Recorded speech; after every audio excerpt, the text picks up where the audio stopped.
Number two, on the statement for Senator Kisang. Mr. Speaker, as a digital ambassador for ICDL, I advocate for digital literacy. And I want to state that as we continue and acknowledging that at this time we are in a digital space, then if we do not ensure, if our institutions like KEBS, among others, do not ensure that the kind of products that are within our market are to the standards that are required in this country, then we will still be killing and moving backwards instead of, progressing, both from the market perspective, whereby we have standard products for our business people, and at the same time, the end users, who is us, having commodities that have the standard that is required. So that as we continue advocating for digital literacy, you find that also the gadgets that are in place, that are in use, are with the same standards that gives the quality output. Mr. Speaker, in accounting we say garbage in, garbage out. If we have substandard quality of machines, gadgets, the phones, then the output will not be as per what is expected. I've seen young people nowadays investing in good gadgets so that they can be able to do content creation, which is also giving them an income. So these phones, the standard of all these digital gadgets should be up to standard. And I would want KEBS also, as they give their report, to be able to bring to light how many... Senator Faki Munyihaji. Asante Mheshimiwa Spika kwa kunipa fursa hii kuchangia taarifa mbili. Moja ya kifo cha dada Victoria Mumbua ambaye alikuwa na dereva wa taxi kule Mombasa. Mheshimiwa Spika, kifo hichi kilisikitisha wengi sana. Ikikumbukwa kwamba dada huyu alikuwa anafanya kazi yake ya halali, kuendesha taxi ili kukidhi mahitaji yake na mahitaji ya watoto wake wawili. Mheshimiwa Spika, wakati nchi yetu Mheshimiwa Spika inapoingia katika himaya ya biashara ya masaa 24, sisi bado hatujaweza kuhakikishia usalama wale ambao wanasaidia pakubwa kuendesha biashara hiyo. Mheshimiwa Spika, tukizingatia utaona kwamba watu wanaopeleka taxi siku hizo wanapeleka masaa 24 kwa sababu ya biashara ambazo zinafanyika kinyume na yale masaa ya zamani ya biashara. Kwa hiyo Mheshimiwa Spika, serikali lazima itoe hakikisho kuwa usalama wa watu hawa unazingatiwa ili waweze kuendesha biashara zao bila ya matatizo. Mheshimiwa Spika, taarifa ya pili ni ile ya uchaguzi wa FKF. Mheshimiwa Spika, FKF kwa muda mrefu sasa imekuwa ni kama donda sugu katika nchi yetu. Kumeletwa taarifa kadhaa katika bunge hili, tukafanya uchunguzi katika kamati ya leba, lakini mpaka sasa Mheshimiwa Spika, mambo haya hayajaweza kutatuliwa. Kumetengenezwa jopo la kusimamia uchaguzi huu Mheshimiwa Spika, lakini jopo hili limechaguliwa na mwenyekiti ama rais wa FKF anayeondoka. Na rais huyo Mheshimiwa Spika, yeye pia ni mgombea kwa sababu amechukua yule makamu wake wa miaka 8 iliyopita awe sasa ndio rais na yeye awe ni naibu wa rais wa FKF. Mheshimiwa Spika, hiyo ni kesi ya mbuzi kupeleka kwa fisi, kwa sababu lazima atachukua hatua za kuhakikisha kwamba kamati yake ama jopo lake ndio limechaguliwa katika kuendesha FKF kwa muda mwingine wa miaka 4. Mheshimiwa Spika, katiba sheria ya Sports Act, sheria ya michezo nchini kwetu Mheshimiwa Spika, inasema kwamba wasimamizi wa vitengo mbalimbali vya michezo watahudumu kwa muda wa miaka 8, yani mihula miwili ya miaka 4 kila mmoja. Huyu Mheshimiwa Spika anataka kujiregeshea muhula mwingine wa 3 na wa 4 na wa 5 na wa 6 kama alivyofanya Rais Putin kule Russia Mheshimiwa Spika. Kwa hiyo Mheshimiwa Spika, ni lazima swala haya yaangaliwe mapema, kwa sababu hatutaki masuala kama haya yarejee katika mahakama yaweze kwenda na kuregesha wakati nchi yetu Mheshimiwa Spika inapoteza katika masuala ya michezo. Mheshimiwa Spika, itakumbukwa kwamba ukigusa tu FKF ni kama kugusa mlima Mheshimiwa Spika, kwa sababu FIFA kule Zurich watakuja mbio na kuweza kutetea FKF hapa nchini. Kwa hiyo Mheshimiwa Spika, ni muhimu kwamba wakati huu tunapojipanga kwa kura za FKF, mambo yote ya sheria yamefuatwa ili tuweze kuondoa wale walowezi ambao wameweza kumkamua huyu ng'ombe wa FKF kwa muda mrefu, wakati hatuoni matokeo yote katika mpira katika nchi yetu ya Kenya. Asante Mheshimiwa Spika. Senator Kesang. Thank you, Honorable Speaker. Honorable Speaker, I want to comment on the statement by Honorable Senator Jute on fertilizers. Honorable Speaker, as a farmer, Honorable Speaker, I want to know exactly how many tons of fertilizer were imported by National Cereals and Produce Board, which was my employer at those early 90s, Honorable Speaker. Honorable Speaker, we want fertilizer to be given out to farmers across the year because there are farmers who grow potatoes, and the season for potatoes is throughout the year. We have coffee, we have tea, so that they don't import just during the maize season, Honorable Speaker. And I say about maize, I want to urge and ask the Minister of Agriculture, Honorable Speaker, and Cereals Board to open the depots, because already we have started harvesting farmers, and we request that they buy the maize at minimum 4,000, because the cost of production is over 3,000, Honorable Speaker. Honorable Speaker, the final statement is the one on FKF elections. In the past, especially Athletics Kenya and football, Honorable Speaker, those who are running these organizations, most of them, especially the senior chairs and the presidents, are not former sportsmen or women, Honorable Speaker. And the business is just to mismanage, frustrate our athletes, frustrate our sports people, especially football, Honorable Speaker. When the elections come in, we want to ask the footballers and also athletes to elect those who have the interest at heart, not those who want to continue with the corruption in those particular areas, Honorable Speaker. Honorable Speaker, I rest my case there and ask the CS Sports, who was my former senator, Honorable Speaker, that he ensures that these particular two organizations are streamlined. Thank you, Honorable Speaker. Senator Edwin Sifuna. Honorable Speaker, allow me to make a brief comment on the statement that has been sought by Senator Beth Siengo. Just a few days ago, Honorable Speaker, I accompanied the Member of Parliament for Kamkunji to the office of the Inspector General of Police, Douglas Kanja, and we were discussing the spate of murders across the country. I want to persuade my colleagues that this is a national security situation. It is not just something that can be defined along the lines of gender. Honorable Speaker, because in the past few days we have also seen victims of the male sex also being brutalized and killed in the most inhumane manner. I'm sure all of you have heard the story of Willis Ayeko, the HR manager of Wells Fargo.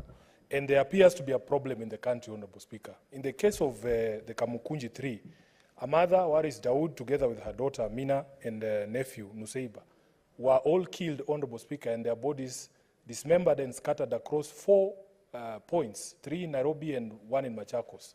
In fact, some of the body parts were being recovered from South Sea after the bodies had already been brought to Nairobi. And Honorable Speaker, when I went to City Mortuary together with Yusuf, the MP for Kamukunji, I can say without doubt that that is the most inhumane act that I have ever actually had to witness, because of the extent of the mutilation of the bodies and the sort of torture that they must have underwent. There's a problem in this country. If a criminal can actually pluck you from the street and move around Nairobi with a dead body on board, more than one dead body, in fact, Honorable Speaker, throw a piece of you in Bahati, throw another one in Parklands, throw another one in South Sea, and throw another one in Machakos, there has to be a problem with the way our security system is organized. What happened to all the Nyumba Kumis we used to have? How come? I asked the Inspector General of Police, what happened to the command center that I saw the former president launching of all the CCTV coverage in Nairobi? How is it possible that people are encouraged to do such things? Where is this place in Senator Ososi's county that you can hide somebody for hours and torture them and cut them down piece by piece, Honorable Speaker? And nobody knows or hears anything, and even when the body is found, people are not arrested immediately.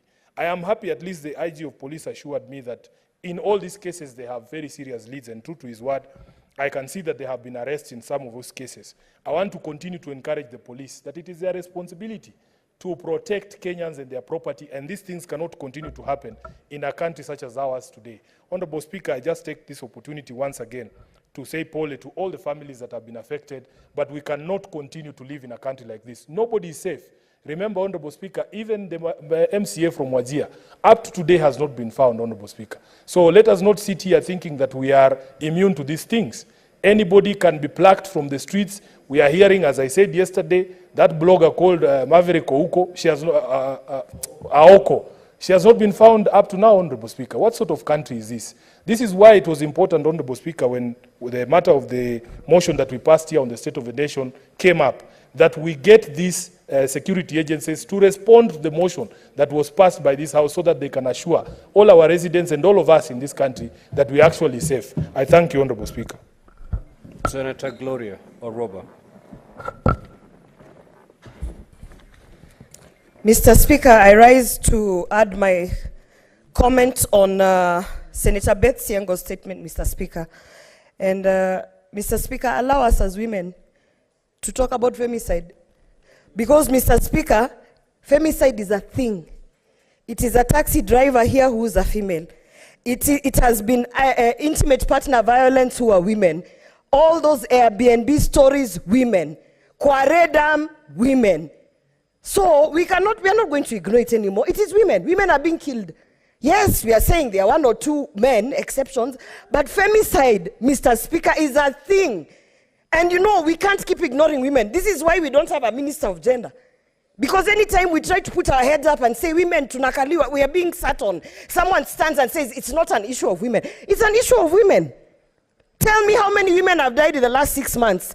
And then you tell me how many men have been kidnapped and killed in the last 6 months. We are here to represent women, Mr. Speaker. And what we want is that femicide be recognized as a national disaster. Because we already have murder being dealt with. But femicide, where women are being targeted, specifically women, Mr. Speaker, that is the problem. We have called on a special program under the Ministry of Interior. But Mr. Speaker, it's like when we speak about women things, people want to stand and say it's not about women, sit down. It's about women, Mr. Speaker. Women are being killed.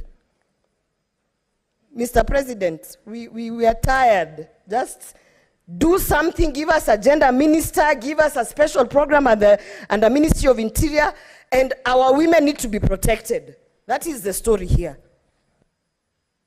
Senator Osotsi. Mr. Speaker, let me make my comment on the statement on internship under the Public Service Commission. I think, Mr. Speaker, this statement is timely because this program of internship is one of the most creative agenda that we have seen from our government, where young people who have graduated from universities are able to take internship opportunities in government, and they are able to learn on job.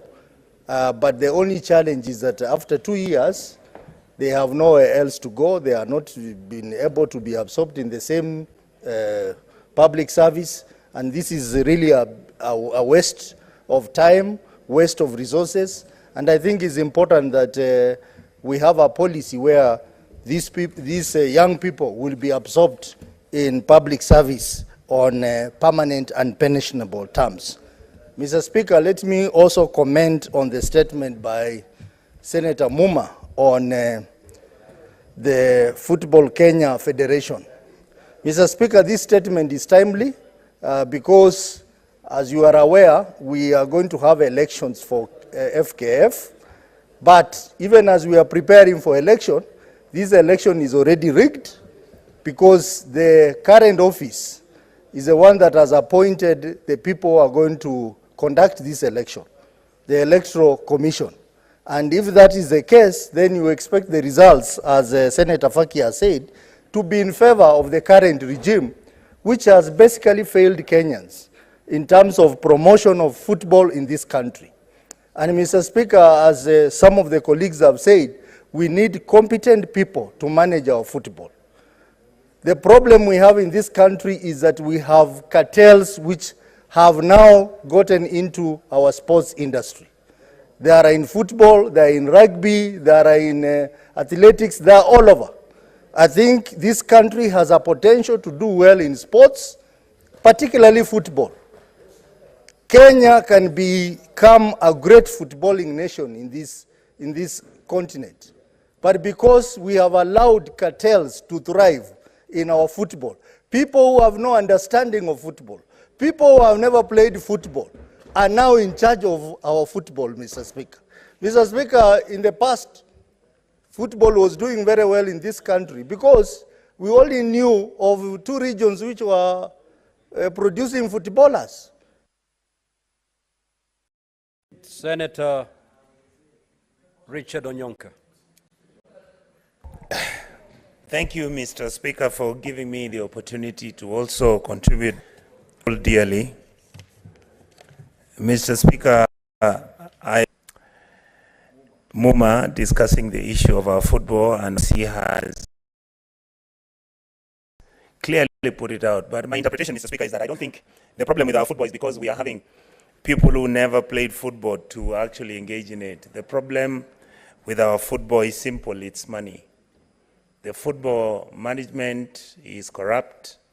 The people running our football are corrupt. Betting has joined in the cartel, and we are punishing our young people, men and women.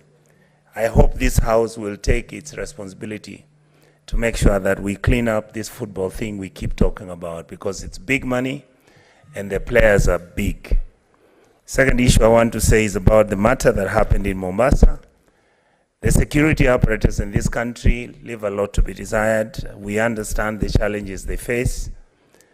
Mr. Speaker, the most wonderful thing that I've always heard, and if you sit in our committees, you'll hear those officers talk. I want to plead with this House and the National Assembly. We don't give the police officers, if you go to the head of DCI and talk to him, he will shock you. Because the budget they are getting per year is something like 8 billion shillings in totality. The investigating department, the equipment, the data collection, and all the forensic labs and equipment that are supposed to service the DCI, all of them are inept. If you look at the 47 counties, we most probably, Mr. Speaker, only have about 2 forensic entities for the whole republic, and yet every county is supposed to have a forensic office, forensic officers who are supposed to make these investigations successful. Finally, somebody talked about the CCTVs, and I think it was my Secretary General, Honorable Sifuna. Honorable Sifuna, I can tell you today, those CCTVs don't work. The Senate Majority Leader. Thank you, Mr. Speaker. I want to make 2 quick comments. One is on this issue of the reported number of wanton killings across the country that we've witnessed the last few days. And I agree with those who are calling on the IG to actually up his game and bring the country up to date, Mr. Speaker, on what is really happening in this nation. Because it cannot be business as usual when we wake up each day to news of people who have been picked out of taxis, out of their homes, and they're eventually found to have been murdered. Surely, Mr. Speaker, this country has enough infrastructure and technology advancement, Mr. Speaker, to be able to place criminals at the scene of crime and also follow leads to ensure that those who are perpetuating these heinous crimes, Mr. Speaker, are eventually caught up with, and the country rests easy, knowing that in this country, no matter how long you run and hide, eventually they'll catch up with you. So, job to the IG, Mr. Speaker, and I expect that he will do this very urgently. Finally, Mr. Speaker, is on this issue of the FKF raised by Senator Catherine Muma. You know, Mr. Speaker, I have only one request, and my request actually, Senator Catherine, is to our judiciary. We have come such a long journey to ensure that we eventually have these elections, that I am pleading, almost to the point of begging, that our judiciary allows the country to run this course. You know, you understand what is happening in this country. In fact, I have seen football fans, Mr. Speaker, jokingly say that if Vinicius Jr. was a Kenyan, by now he'd have gotten a court order to stop Rodri from picking up his award from some judge either at Kirinyaga or somewhere. Mr. Speaker, we want our judges to know that much as we respect them, they should also respect other institutions. Once they have made certain decisions, let the matter rest and be that. They should not accept every invitation. Therefore, my humble plea is that may this election be conducted and the man or the woman that will be elected to run our football for the next 4 years be granted the opportunity to do so. I thank you, Mr. Speaker. Senator Ledama, you got a statement to request. Proceed. Thank you, Mr. Speaker. Mr. Speaker, I appreciate this. I want to request a statement on the killing of Mr. Edward Cairo by an officer of the Anti-Stock Theft Unit, STU, of the Administration Police Service at Irmolelian sub-location in Narok County. Mr. Speaker, pursuant to Standing Order 53, I rise to seek a statement from the Standing Committee on National Security Defense and Foreign Relations regarding the killing of one Mr. Edward Cairo, a Form 3 student at Larmudiak High School, by Inspector George Rukunga, the officer in charge at the Kiramba Anti-Stock Theft Unit, ASTU, camp at Irmolelian sub-location in Narok County on the 28th of October 2024. In the statement, Mr. Speaker, sir, the committee should report on the circumstances that led to the fatal shooting of Mr. Edward Cairo by Inspector George Rukunga, stating whether the ASTU officer was acting under orders, and if so, provide evidence of the same. Number 2, provide a status update on investigations by the Independent Police Oversight Authority, IPOA, into the incident, outlining disciplinary actions taken against culpable police officers, and finally, state measures put in place to ensure that the family of the late Mr. Cairo get justice for the killing of their son. Thank you, Mr. Speaker. Senator Eddy, what is your point of order? Mr. Speaker, as you have seen the concern of people in this House with regards to a number of killings that have been going on in the country, especially of women, I wish to rise on point of order, understanding order number 37, and basically beg to give a notice of the following motion, Mr. Speaker, that pursuant to standing order number 37, the Senate do now adjourn to discuss a definite matter of urgent national importance, namely the rising cases of violent murder in the country, mainly targeting young women and girls, the most recent being the murder of 3 young women in Isili on 22nd October 2024, Dahabo Dawood Sahid, Amina Abdi Rashid Dahir, and Nusaiba Abdi Mohamed, and a 23-year-old girl, Mrs. Seth Nyakio, in Thika, Kiambu County on 14th October 2024. Thank you, Mr. Speaker.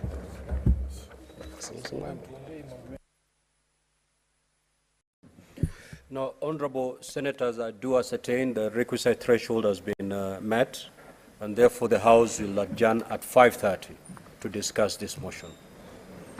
Now, before I call the next order, allow me to make the following communication. Now, honorable senators, I would like to acknowledge the presence in the Speaker's Gallery this afternoon, students from Starehe Boys Center and Kianda School, who are undertaking a 2-week voluntary service scheme in the Senate. Honorable senators, in our usual tradition of receiving and welcoming visitors to Parliament, I extend a warm welcome to them, and on behalf of the Senate, on my own behalf, wish them a fruitful visit. I will allow the minority leader and the majority leader, both speaking under 1 minute, to extend words of welcome. Minority leader.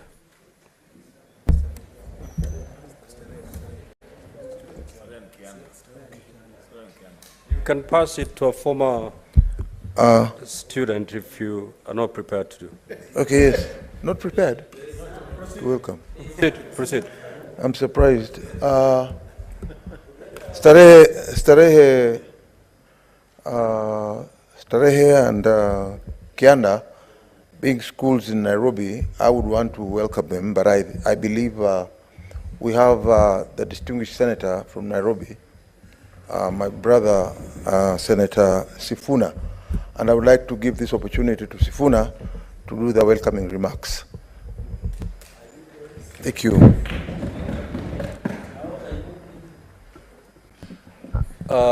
The majority leader, then I will give the senator for Nairobi his time to extend words of welcome. You need not donate any time to him.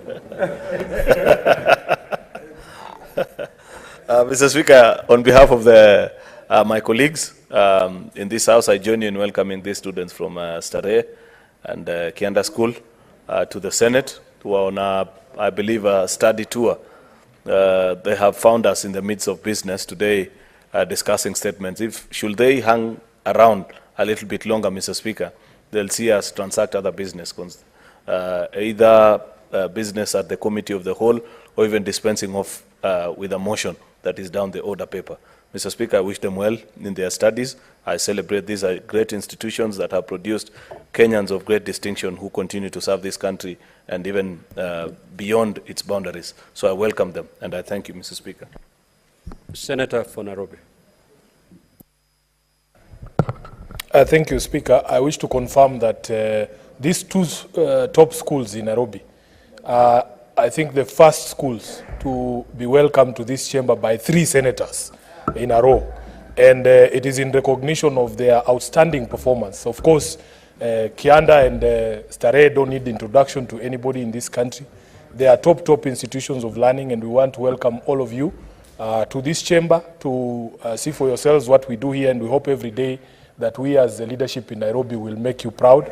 The majority leader was saying that it was right for you to deny me the opportunity to welcome them because I went to some school in the bush. But Honorable Speaker, I am also testament that for as long as you work hard, it doesn't matter your circumstances. You will end up with the majority leader in the same house. I don't know which school you went to. So I want to take this opportunity to welcome those students from Kianda and Starehe. And now that the 3 of us were given an opportunity to welcome you, you will also have opportunity to meet all the 3 of us outside there. So that if there are any issues that need to be attended, they say many hands make light work. Thank you, Honorable Speaker. Next order.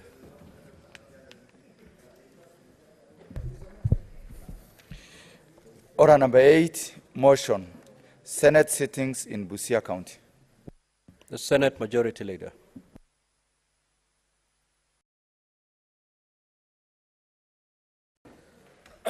Mr. Speaker, sir, I rise to move the following motion, which is Senate sittings in Busia County, that aware that on the 11th of July 2024, pursuant to Article 126(1) of the Constitution, the Senate resolved to hold its plenary and committee sittings in Busia County from the 23rd to the 27th of September 2024. Further aware that on the 18th of September 2024, the Senate resolved to alter the dates of the Senate Mashinani in Busia County from the 23rd to the 27th September 2024 to the 28th of October to 1st of November 2024. Acknowledging the recommendations of the SBC to defer the holdings of its sittings in Busia County, now therefore the Senate resolves to defer its plenary and committee sittings Senate Mashinani in the counties until 4th session in 2025. Mr. Speaker, I am a big fan of Senate Mashinani, but we are all leaders and we understand the current financial situation that the country finds itself in. It is unfortunate that we shall not make it to be in Busia this year, the way we had hoped to go and interact with the people of Busia, Mr. Speaker, and enjoy working from the border towns of Namanga and so many other towns in that part of the country.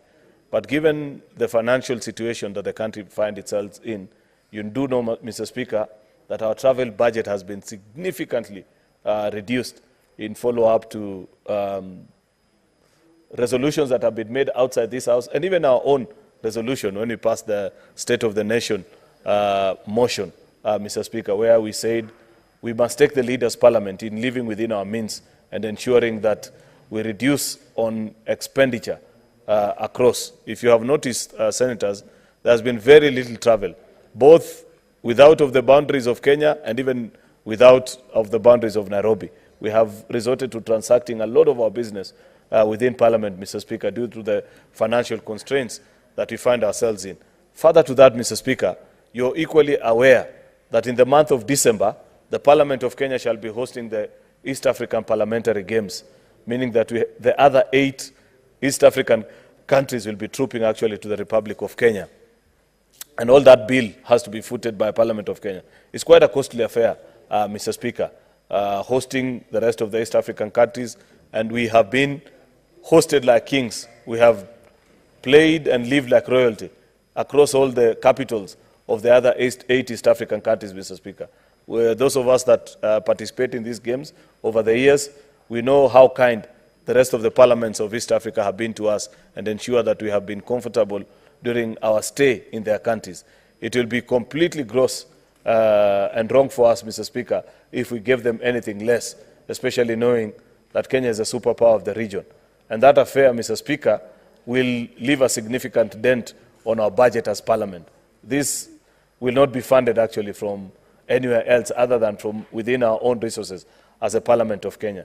Therefore, Mr. Speaker, comparing the many demands that this Parliament has, we have requested at SBC that we defer the sitting of Busia to a further date when things get better and we have opportunity. I want to give a personal commitment to the people of Busia. I saw their senator here. I think he has stepped out. That when we resume this program, we shall begin in Busia. So it's not to say that it's completely off, but only that there's a temporary suspension based on the financial situation that the country and Parliament find itself in. And that is a simple reason. This is a fairly procedural motion, Mr. Speaker. It's not something we need to debate at long because I've explained the reasons. Without very many remarks, Mr. Speaker, I beg to move and request the Leader of Minority, Senator Justice Retired Stewart Mazzai, to second. I thank you, Mr. Speaker. I second, Mr. Speaker. Now, Honourable Senators, I will now proceed to propose the question. That aware that on the 11th of July 2024, pursuant to Article 126(1) of the Constitution, the Senate resolved to hold its plenary and committee sittings in Busia County from 23rd to the 27th of September 2024. Further aware that on the 18th of September 2024, the Senate resolved to alter the dates for the Senate Mashinani in Busia County from 23rd to 27th September 2024 to the 28th of October to 1st of November 2024. Acknowledging the recommendation of the Senate Business Committee to defer the holding of the sittings in Busia County, now therefore the Senate resolves to defer its plenary and committee sittings Senate Mashinani in the counties until the 4th session in 2025.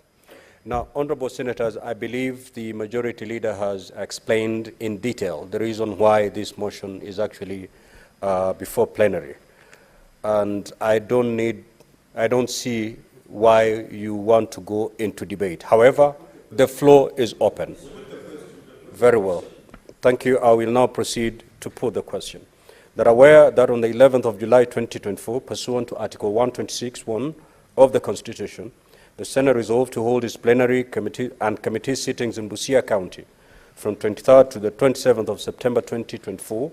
Further, aware that on 18th of September 2024, the Senate resolved to alter the dates for the Senate Mashinani in Busia County from 23rd to the 27th of September 2024 to 28th of October to 1st of November 2024, and acknowledging the recommendation of the Senate Business Committee to defer the holding of the sittings in Busia County.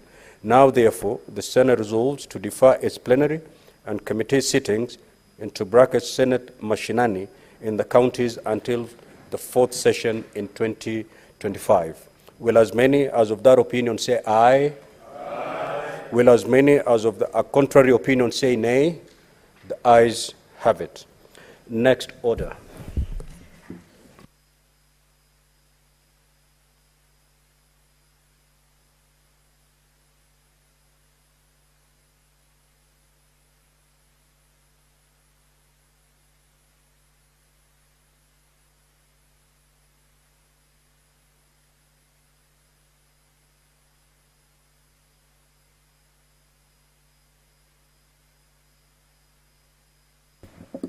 So, honorable senators, for the convenience of the House, pursuant to Standing Order 45-2, I will move to rearrange the sequence of today's order paper. We'll move to order number 10. After we are done with order number 10, we will move to order number 37, and thereafter resume normal flow of today's order paper. Clerk, proceed to call that order.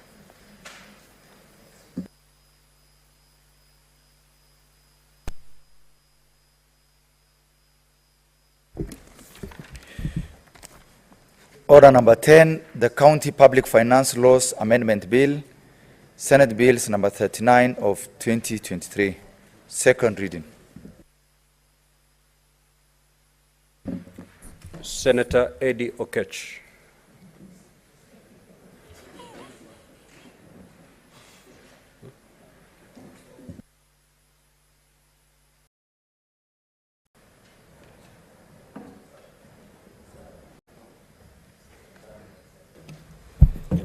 Mr. Speaker, I thank you for giving me this opportunity. And I want to say from the onset that I rise to support this amazing bill by the wonderful Senator of Meru. Mr. Speaker, I am in the Finance and Budget Committee, and I've had the opportunity to actually interrogate this bill many times without number. And we had a lot of stakeholder engagements together with the Senator of Meru on this particular bill. And Mr. Speaker, we cannot overemphasize the issue of financial autonomy in terms of how counties, county assemblies should be able to run their affairs, Mr. Speaker. Mr. Speaker, the task of oversight and accountability bestowed upon county assemblies is indeed one task that has been wallowing and has been very difficult to meet because of this issue of financial autonomy, Mr. Speaker. It's very hard to oversight anybody who feeds you or anybody who holds the key to your resources, Mr. Speaker. And therefore, Mr. Speaker, today I just wanted to talk about one or two pitfalls that I see with this bill that we must be able to caution the Assembly on, given that when the majority was moving this bill yesterday, Mr. Speaker, he did emphasize a lot on the benefits of this bill, and I think the second of the motion yesterday was Senator Sifuna, who also spent a lot of time, churning through the bill that I find as to be very self-explanatory, Mr. Speaker. But I think that when we were going through the process of public participation and stakeholders engagement as a committee, one of the area that I think that is an area that as a Senate we must be able to help cushion the county assemblies on is the fact that we have experienced time without number where we see that exchequer releases to counties do extremely delay. And when exchequer releases delay going to counties, Mr. Speaker, we have seen a number of times when the county governments, led by governors, are able to sometimes to go to different banks and borrow on a short-term notice, as well as sometimes getting unsecured loans, so that those unsecured loans, they are able to pay for them when exchequer releases comes to them.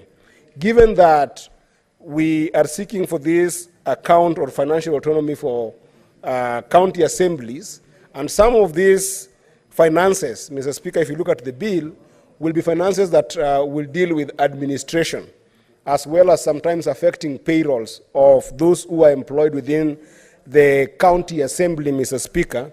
It can be sometimes very hard for the county assembly to be able to figure out how do they then go and raise resources in a case where there is serious delay with the exchequer.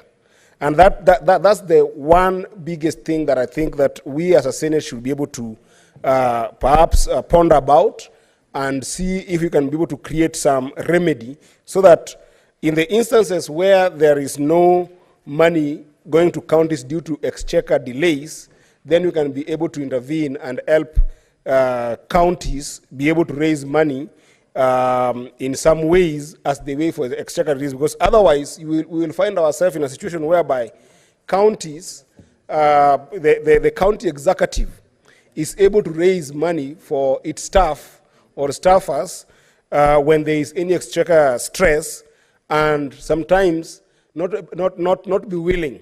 The answer here will be willing, because I don't think that we are separating the CRF completely. We're not removing it from the CRF completely. But the county government might not be willing to raise resources to deal with that shock for the county assembly. The second issue, Mr. Speaker, that I think that is technically solved by section 119A of the bill, whereby the bill proposes, and rightfully so, that the controller of budget be given the viewer rights from end to end of the division of money from that account, Mr. Speaker. The challenge, however, is we have also seen in some cases where COB has been faced with the challenge of almost auditing requests before payments are made, Mr. Speaker. This is another area that I think that as we discuss this particular bill, we must be able to look at making sure that the release of money, or rather the authorization of withdrawals from that account, Mr. Speaker, by the COB cannot delay the county assemblies. But otherwise, other than that, I think that the points that the majority talked about yesterday and the points that Senator Sifuna, the Senator of Nairobi, talked about yesterday on the merit of this bill with regards to giving financial autonomy to county assembly and making them more effective in terms of doing their job of accountability and oversight, is indeed a wonderful bill. And I want to take this opportunity to personally pass my sincere gratitude for the wisdom and grit that the Senator of Meru and the Deputy Speaker of this House came up with to come up with this bill. I believe that this bill will enable counties to start to experience serious oversight and accountability by MCAs when their autonomy on financial matters and financial management finally comes to law, Mr. Speaker. And therefore, I seek to support and hope that those two pitfalls that I've just tried to capture, even as we'll be going to division, the honorable senators will look at some of ways of being able to introduce remedies to those two pitfalls that might affect this particular autonomy. I thank you, Mr. Speaker. Senator Katuri Murungi. Thank you, Honorable Speaker, also for this opportunity to contribute to this important bill. Mr. Speaker, on the onset, what the bill is proposing to do is to give county assemblies autonomy, as has been stated by my colleagues. And this is by amending the county public finance laws bill so that we can have county assemblies access their money directly from Treasury, Mr. Speaker. Mr. Speaker, we are trying to create what we are calling County Assembly Fund. County Assembly Fund in every county assembly. And then the clerk, who is an administrator, or the administrator of the county assemblies, or the account holders, will be able to become the administrators of this fund, Mr. Speaker. Mr. Speaker, what is happening currently is that when the county assemblies want to requisite money, or when they requisite their money, they go through the CEC finance. Mr. Speaker, we know most of the counties, have problems, right from the governors themselves, the deputy governors, the governors and the county assemblies. So when a county assembly is trying to access money so that they can do the oversight and work out their programs, they must go and kneel down to the CEC finance. The CEC finance, Mr. Speaker, also now you must realize that is also a puppet of the governor. Let me not use that one, but just the governor's person who is administering his finances. So if that county assembly has issues with the governor, you must realize that that money will never be released. They will be starved of resources, and Mr. Speaker, it can be very, very diminishing to the county assemblies. And therefore, all these county assemblies sat down and they feel the only savior is the Senate. And it is the Senate that can be able to amend this law so that they can be able to get their financial autonomy, Mr. Speaker. The County Assembly Forum and other organizations in the assemblies came to me and they requested we really need to support them so that they can be able, Mr. Speaker, to access their money directly. And through this process, Mr. Speaker, I really want to thank the Committee on Finance and Budget, and then by my friend, Senator Ali Roba, because we really worked with them day and night. We even made the stakeholders forum some months ago, and very many stakeholders appeared before the Finance and Budget Committee. We deliberated on these pros and cons for almost 1 day, from morning to evening. And some of the stakeholders who attended the stakeholders forum include the Office of the Control of Budget, the National Treasury, the Economic Planning, Council of Governors, Commission of Revenue Allocation, County Assemblies Forum, and the Institute of Certified Public Accountants. All these stakeholders and valid submissions. But at the end of the day, Mr. Speaker, sir, it was really necessary. It was agreed that it is really necessary to have this amendment bill go through. Mr. Speaker, some of the county assemblies, unfortunately, which has a very high own source revenue, like, for example, Nairobi, Mombasa, they had a different view, and even Narok. Because when there is delay of submission, delay of release of money by Treasury, they go to the governors and then they borrow from their own source revenue. And then they are able to function. So they felt that if this money is taken to the Treasury directly, then at some point they will not have that advantage to request for favors from still the governors through their own source revenue account. So, Mr. Speaker, during these deliberations, but at least, because we have 47 counties, I told them you cannot have your cake and eat your cake and have it, Mr. Speaker, because they must really agree what they want as county assemblies. So Mr. Speaker, the autonomy of county assemblies is very, very critical, Honorable Speaker. And if I quote Article 185(3) of the Constitution, which provides that a county assembly, while respecting the principle of the separation of powers, may exercise oversight over the county executive and any other executive organs. Mr. Speaker, I've interacted with the many county assemblies, and most of the time they are not able even to do the oversight work because, number one, they need resources to move around the county. Most of the time there is no money in the county assemblies. So when they try to do requisition for their money to run around, they are not able to do that, Mr. Speaker.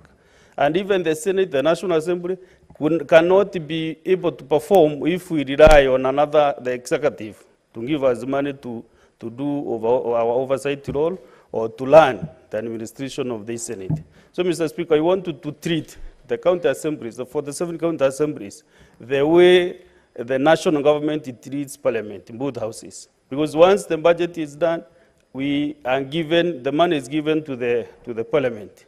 Then parliament sits down to allocate money through PIC, Parliamentary Service Commission, money for the National Assembly and money for the Senate. So it is us who decide what to do when. It's only that sometimes the exchequer releases delays, but Mr. Speaker, we have that autonomy. We have that power to decide on what to do with our programs.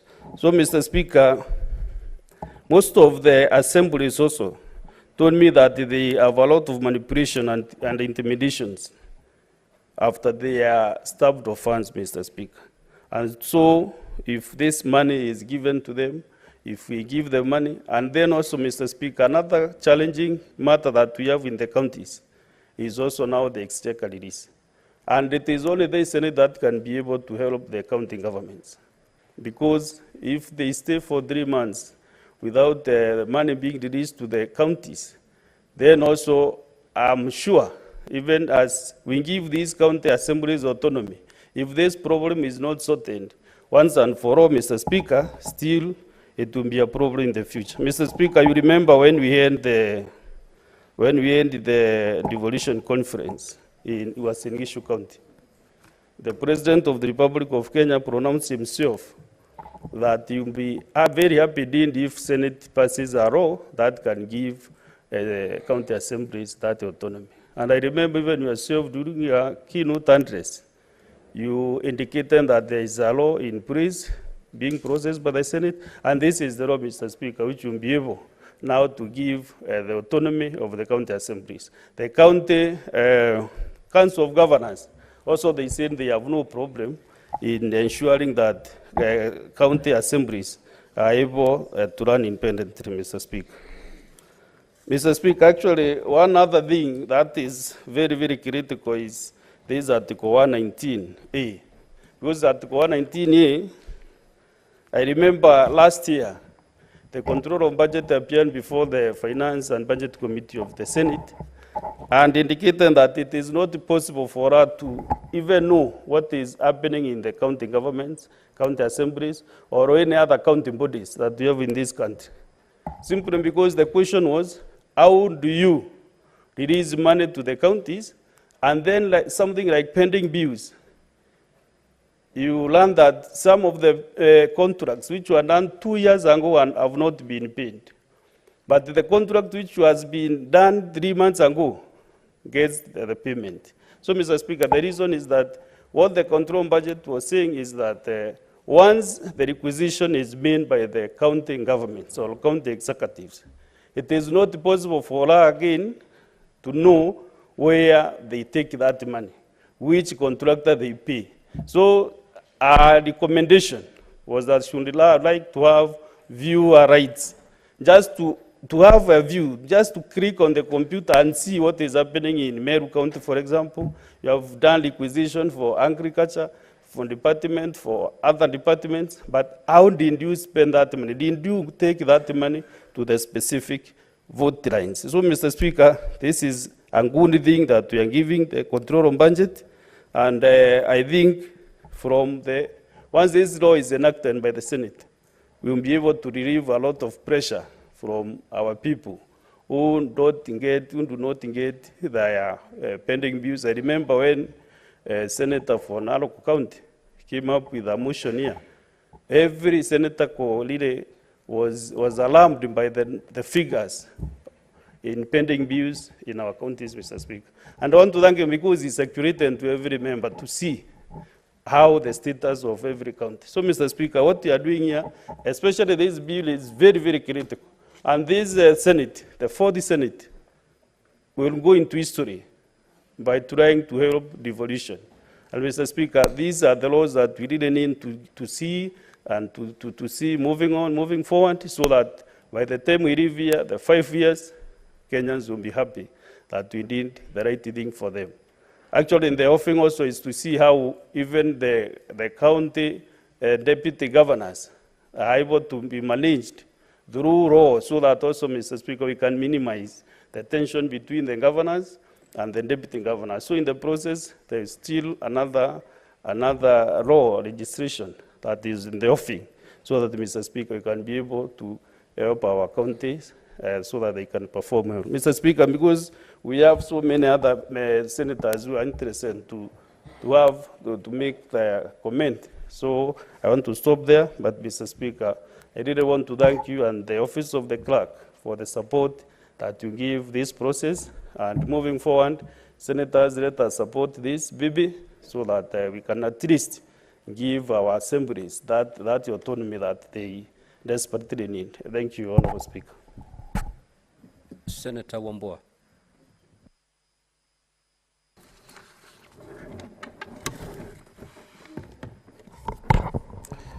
Mr. Speaker, I want to thank you for this opportunity to also contribute to this bill. And from the onset of the Speaker, I must thank the promoter of the bill for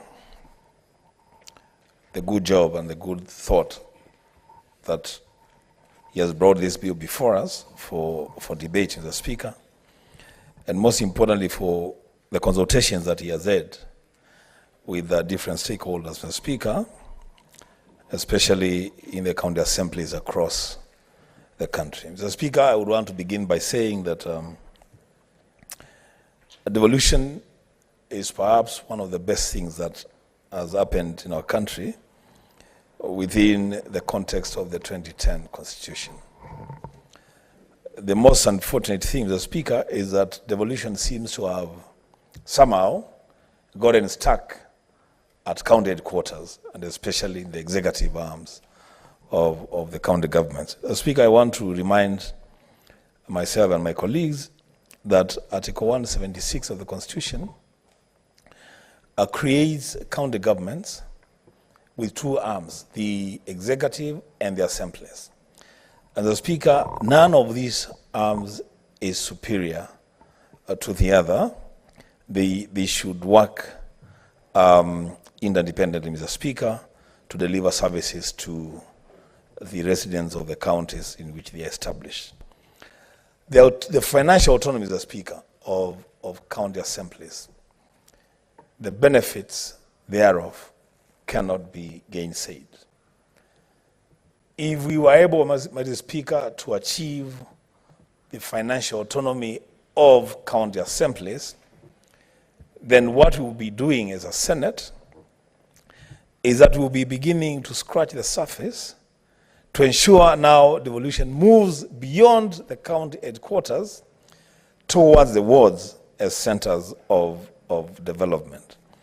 The Speaker, it is not a good thing that as things obtained today, the county assemblies will have to approach the CECMs for finance in the executive arm of government for them to be able to access finances to do anything and everything.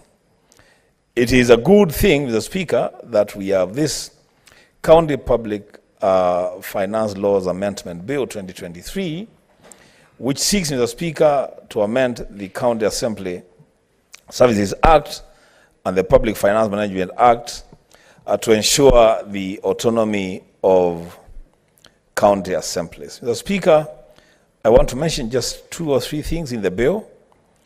One is the establishment of the County Assembly Fund as captured in Clause 109A. Mr. Speaker, the establishment of this fund is critical to ensuring that then, as county executives are accountable to the National Exchequer, especially for the releases and the control of budget, then the assemblies will also equally be accountable through the clerk of the assemblies for the expenditure and the utilization of their own budgets. Mr. Speaker, it shall be remembered that when the IFMIS, the Integrated Financial Management System, was being rolled out immediately after devolution, there was a conversation that had been started, and that conversation seems to have stalled. There was a conversation around the establishment of counties' integrated financial management system. So, Mr. Speaker, we have a parallel, almost independent system of accountability for county assemblies, fully taking cognizance of the fact of our structure of government as a system of devolution. So, Speaker, perhaps that conversation needs to be revived. So, Mr. Speaker, we have a county's integrated financial management system to ensure that counties are accountable in the expenditure of their own finances. The Speaker, I like the provisions of clause 109B on the utilization of the fund, and it says in black and white that the fund shall be used to defray administrative expenses of the county assemblies, acquisition and proper maintenance of buildings, grounds, and other assets of the county assembly, and administrative expenses as may be incurred by the fund under this act. So, Mr. Speaker, that is expressly provided for. That, Mr. Speaker, the clerk of the assembly, who is designated as the accounting officer for the fund, then will have to directly answer or work closely with the controller of budget for the management of their own accounts, their own funds. The Speaker, I think, as I said when I began, if we are able to achieve this, a situation that then the assemblies will not have to rely on the executives for anything, then devolution will have made a big leap going forward. The Speaker, with those many remarks, I support the bill. Senator Samson Chalagi.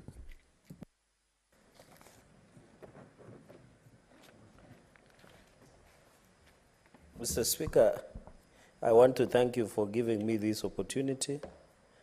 From the onset, I want to congratulate you for this wonderful bill.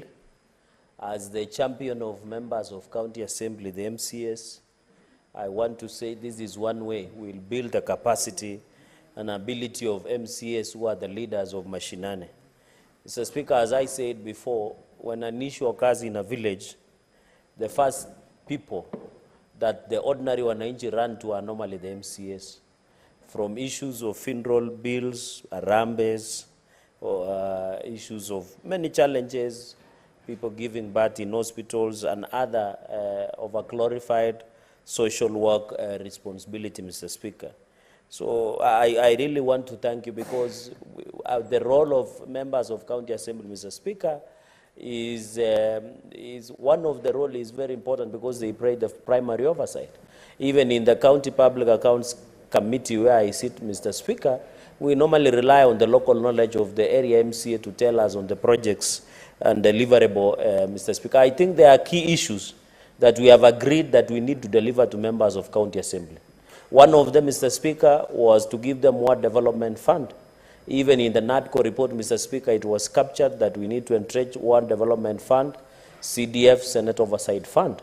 That one we are yet to achieve. Number two, Mr. Speaker, was to look into their welfare, because most of the MCAs in the SRC secular, Mr. Speaker, they didn't consider MCAs in terms of ensuring that they have capacity, ability in terms of their welfare, from how they run their offices, including ward offices, including mileage allowances, Mr. Speaker, sitting allowances and plenary allowances, committee allowances, and even basic salary, Mr. Speaker, that they need to be rationalized by SRC. I'm happy that the SRC is being reconstituted and we have a new chairperson of SRC, Salaries and Remuneration Commission.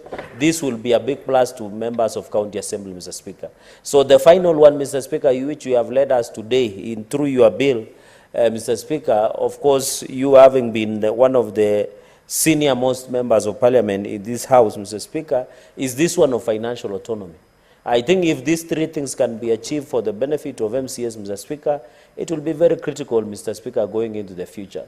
I'm happy we need to treat MCS with the respect and decorum and dignity to ensure their primary oversight is carried out, Mr. Speaker, without hindrance. Even, Mr. Speaker, I see even in social functions or in state function, in county functions, Mr. Speaker, sometimes we don't even give MCS to address the gathering, and yet they are the leaders of mashinani who know the village level problems. And sometimes I feel sad when I go to public functions, church functions, state functions, county functions, the MCS are being told, can you stand up and wave? Thank you for coming, Mr. Speaker. I think as leaders who interact daily with the people from the grassroots level, Mr. Speaker, they should be the one. Then you find people like PSS and permanent secretaries and cabinet secretaries are given an hour or so to speak on something even they are not aware, Mr. Speaker, yet the MCS could be. Mr. Speaker, even the Bible says, whoever my responsibility is given, much is expected. I want also to challenge the MCS, just like the Meru MCS, just like Kericho MCS. Let them do their job without fear or contradiction or fearing governors or CCMs, Mr. Speaker. In as much as we want to ensure MCS get financial autonomy, their welfare is looked into, Mr. Speaker. They are respected. They should also do their job, because that is the calling, Mr. Speaker, of the good book. For us who are Christians, that is what is demanded from them. So in as much as we are pushing for the capacity and ability of members of county assembly across the nation, we also demand for them to do their job. Mr. Speaker, it's shocking when the governors appear before County Public Accounts Committee, where I sit as the vice chairperson, and even the local MCA does not have the local knowledge of the local project. Even their own budget, which they discuss and approve at the county assembly level. So I want to challenge the MCS and call out MCS, Mr. Speaker. Whenever you go, some MCS behave like they are PROs of governors. They behave as public relations officers of governors. They speak more to programs of governors and hero-worshipping governors and building governors into cult personality. Yet we are here working hard to ensure they give them capacity and ability, Mr. Speaker. So I want to call out MCAs that they should know their job also. As we push for their good welfare here in the floor of the House and in Parliament, Mr. Speaker, they should also behave and be the oversight. I don't see the need why would an MCA be telling us about implementation of projects, yet the CCM is sitting here, the chief officer is sitting here. Even I saw the governor of Narok was in development tour of Emurua Digir constituency. But when you see there is nothing in Emurua Digir constituency that the governor was going to launch. He was going to bid stories, Mr. Speaker. Did you see the convoy of Narok governor? Convoy that the president cannot have. It was trending, Mr. Speaker. How many cars? There were more cars, even almost 100 motor vehicles of high-end SUVs, Mr. Speaker. Yet, and the people who are hero-worshipping and building cult personality, as the MCAs who are supposed to oversight. Mr. Speaker, it is very unfortunate. We must call out MCAs to do their job, Mr. Speaker, and ensure that they are performing, Mr. Speaker. Even in Nandi, for example, when COVID struck, the sitting governor decided to put a budget 115 million for mass grave. But that land does not exist. When you ask MCAs, they don't know where that land is, Mr. Speaker. When we told them to do their job, they decided to go and fight in the county assembly, Mr. Speaker, because of small monies and favors that are just chasing around. Mr. Speaker, I want to call upon the MCAs as we give them the financial autonomy. To whoever much is given, much is expected, Mr. Speaker. I have had colleagues say something, number 2, Mr. Speaker, because I only have 3 points. Article 219 is very clear. Money that is dispersed should be given to counties without undue delay. Counties are not beggars to the national treasury. They should not. And the CS in charge of national treasury, CS Mbadi, should be aware of Article 219, Mr. Speaker. When money is released to counties, it should be released without undue delay unless denied by Article 225 of the Constitution 2010, Mr. Speaker. So I want to call upon the CS. The last time we did censure the former CS Ukuri Yatani over delayed disbursement to counties, Mr. Speaker. I am happy in your proposal, Mr. Speaker, of your bill, the County Public Finance Bill, Amendment Bill to the Public Finance and Management Act. I am happy that the counties will have county assemblies fund, just like county revenue fund within the Central Bank of Kenya, Mr. Speaker. We are tired, Mr. Speaker. I was speaking in confidence to some of MCAs, and whenever I go to Nandi and other counties, you know, I ask MCAs, what are you doing? Why are you not doing your job of oversighting the government? They tell me, Mheshimiwa Senator, you know, if you are not loyal, you don't look nice before the governor, Mr. Speaker, they can deny developments to your ward and then come and hit you politically, and then you lose in future, Mr. I want to tell them, politicians think about the next election, but leaders think about the next generation, Mr. Speaker. So I want to challenge them, Mr. Speaker. We are tired of this begging, Mr. Speaker. Mr. Speaker, can I repeat that? I think it is a demand, Mr. Speaker. Mr. Speaker, politicians think about the next election, but leaders think about the next generation, Mr. Speaker. And I think that should be, thank you very much, Mr. Speaker. Thank you very much. That is why I want to challenge the MCAs to do their job wherever they are, Mr. Speaker. We are tired where MCAs have to do hero worshipping and call personalities of governors so that the wards and development, it is not a favor for Kaptumo Kapoy ward to get development simply because the MCA is hero worshipping the governor.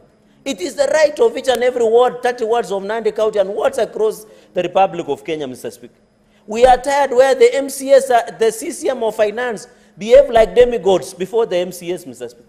We want them to have access to their own funds so that they can discuss their recurrent expenditure and legislative agenda, Mr. Speaker. So that they can do ad hoc committees, so that they have accountability committees within the county assemblies, can do their job without fear or favor against the executive of counties. And I want to challenge county assemblies. I heard my brother Senator Wambua, Reverend, say that the county assembly and county executive are equal. And this issue of lack of financial autonomy, Mr. Speaker, and I thank your Solomonic wisdom, has been a challenge because this one has made MCAs look like they are subordinate to the county executive, Mr. Which is very unfortunate. They are equal power, Mr. Speaker. We want the structure here in Senate. Our accounting clerk is Clerk Nyegenye. When you go to the National Assembly, although he's the accounting clerk for the PSC, is Clerk Njoroge in the National Assembly.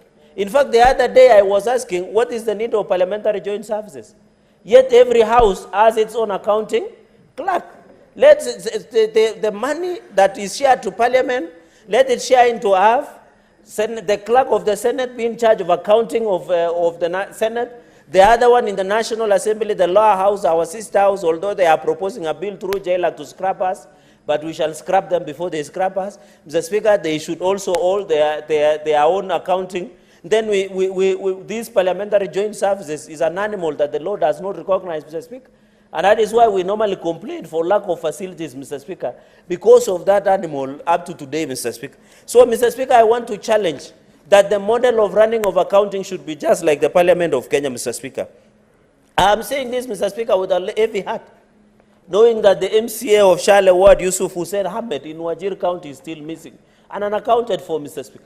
You remember an MCA from Kakamega County was attacked and killed, Mr. Speaker. There was even a talk of assigning them an ability or even assigning them to bodyguard, Mr. Speaker, so that they are safe. You know, politics attracts a lot of enemies. For example, myself, Mr. Speaker, many people are looking for me. It is that God has been protecting me and be gracious, Mr. Speaker. But I want to challenge, in fact, the MCAs has been attacked on several occasions.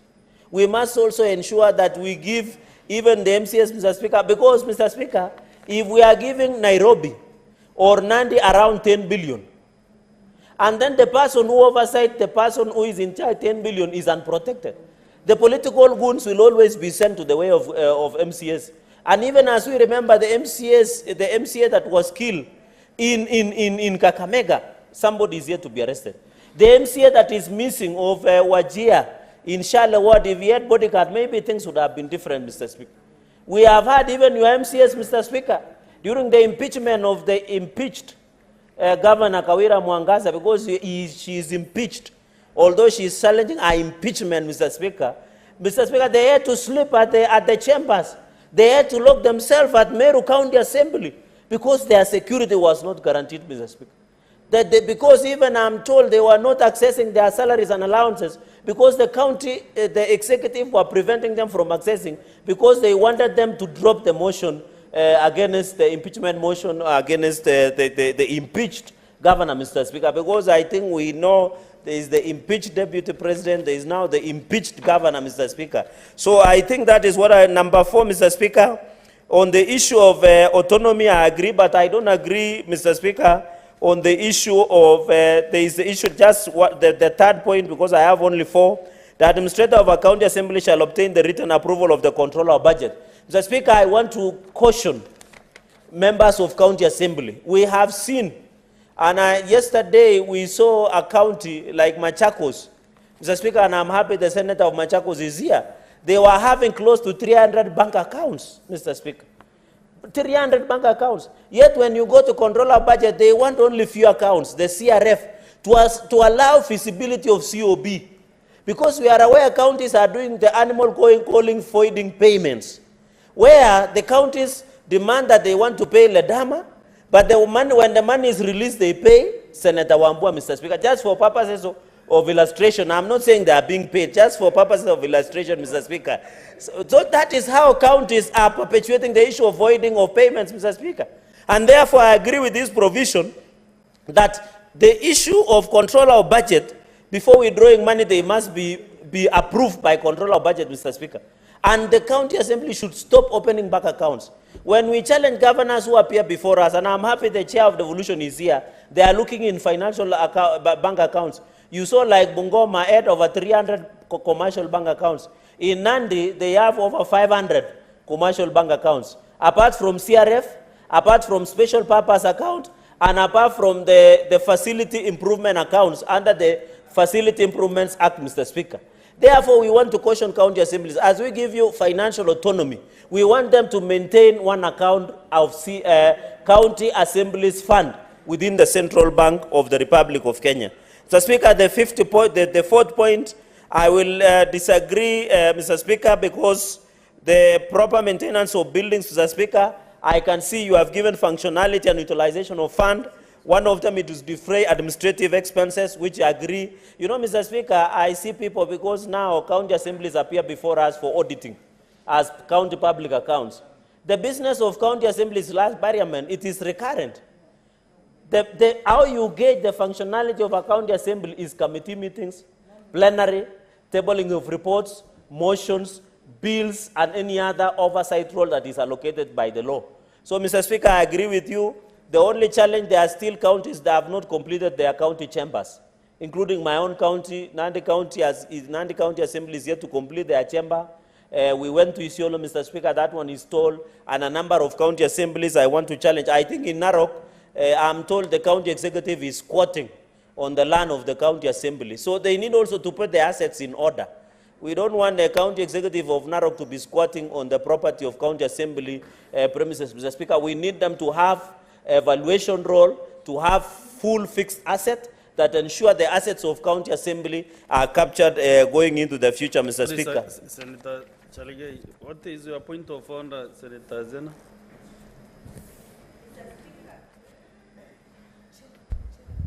Mr. Speaker, I was rising on a point of order for a long time. I've been waiting on the queue because I needed, I'm rising on Standing Order 105 on a statement of facts because Senator Cherargei has alleged that the governor of Narok was using public funds for the convoy that was seen the other day with several vehicles. Does he have facts that the vehicles were funded by public monies or they were private vehicles? So he needs to substantiate that fact. Thank you, Mr. Speaker. I didn't even get what was the issue. Senator Chalagay. Mr. Speaker, so that I don't lose my Solomonic trail of thought, I'll request to substantiate tomorrow, so that I don't lose this serious meat. You know, those are diversionary tactics that are essential for this matter that is before here. Mr. Speaker, finally, so that I allow my colleagues, so I agree largely with the financial autonomy. Let us give to county assemblies. I want to call upon MCAs, when you are given this financial autonomy, make sure you use it for the betterment of our running of county assemblies, do their oversight. Mr. Speaker, with those very many remarks, to congratulate you and wish you well, and therefore support this bill with all, everything that I have, including my body organs, Mr. Speaker. I thank you. Okay, thank you. Next is the minority whip, Senator Olekina Rendama.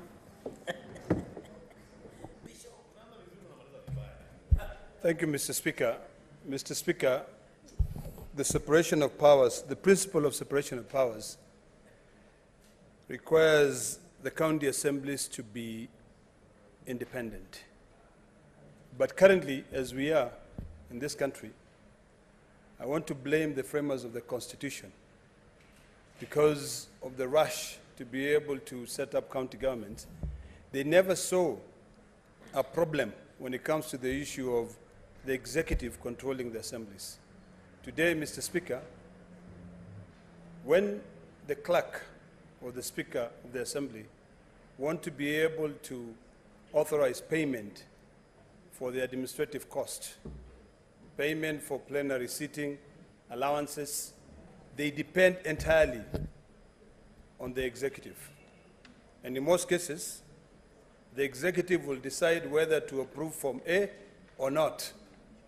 So this bill, this amendment to the PFM Act is quite timely, Mr. Speaker. And I want to support it fully because I want to see county assemblies being able to carry out their oversight authority without any dependency on the executive. Mr. Speaker, the bill as proposed by yourself as a senator of Meru really concludes this debate that started a very long time ago. This is a debate that started a long time ago from the previous two Senates, when the Senate was trying to figure out how do we deal with this issue. Yet the Constitution only sets up one CRF, County Revenue Fund. But I think because of the solenomic wisdom of yourself, Mr. Speaker, you have been able to look at the law, the PFM Act, and see an avenue that the county assemblies can also be able to have their service fund. Mr. Speaker, I've gone through the recommendation that you've put across. And although I support all these recommendations that you put across to be able to set up this county assembly service fund, I see one challenge, Mr. Speaker. And I'm not sure, Mr. Speaker, whether you've really seen the danger of the amendment of Section 109E, where you say the county treasurer shall at the beginning of every month, and in any event not later than 15 days from the commencement of the month, disperse monies to county assemblies fund for the expenditure of the following month. Mr. Speaker, I see us going back to the same problem. Going back to the same problem where the executive decides when to send this money. Mr. Speaker, I would like to beseech you that you do away with that provision and give the power directly to the control of budget. That whenever the control of budget see a requisition, because today, Mr. Speaker, when the clerk of Narok County wants to requisition money from the control of budget, the clerk of Narok County, whom is the one you've given all the powers to be the accounting officer, will have to rely on the CEO Finance or the CC Finance. Now, Mr. Speaker, if you still leave this provision in this amendment, don't you see that this will still continue being, a problem, a hindrance? So, Mr. Speaker, I'd like to beseech you to do away with this Section 109E completely. Mr. Speaker, let the accounting officer of the Assembly communicate directly to the control of budget. And while communicating to the control of budget, Mr. Speaker, we still see there's a problem with the control of budget approval. We have a representative of the control of budget in each of the 47 counties, Mr. Speaker. Mr. Speaker, before the county executive or the county assembly, in this case the clerk, requisition any money, it has to go through the representative of the control of budget for them to be able to approve that there is a vote held on that amount. But you know what happened realistically, Mr. Speaker? Immediately after this representative of the control of budget approves and say, control of budget, you may at least release this money. If you happen to go to the office of the control of budget, Mr. Speaker, you will see the CCM Finance. You will also see the clerk there trying to begin the process all over again. Why are we putting all these, bureaucrats or like hurdles to be able to get money? It's a very simple process. Everybody knows that each county has their ceiling. A county can have their ceiling of 1 billion shillings. Allow them to spend their money directly from their fund. Let them requisition, the control of budget releases the money. Mr. Speaker, you've introduced a new provision here where you are now allowing the control of budget viewing access this is going to be very controversial, Mr. Speaker. We've been dealing with this issue where people are saying, no, we do not want. If you take time and speak to the Council of Governors, they'll tell you, no, we do not want the control of budget to have access to our funds. We don't want her to view. But if you look at the Constitution and you read the Constitution clearly, I believe it's Article 228, subsection 5 or 6, where it says the control of budget shall not withdraw money from the county revenue fund unless she's satisfied that that money that she's withdrawing is authorized by law. Then your proposition is justified. But of course, those who are spending do not want to be called to account to it.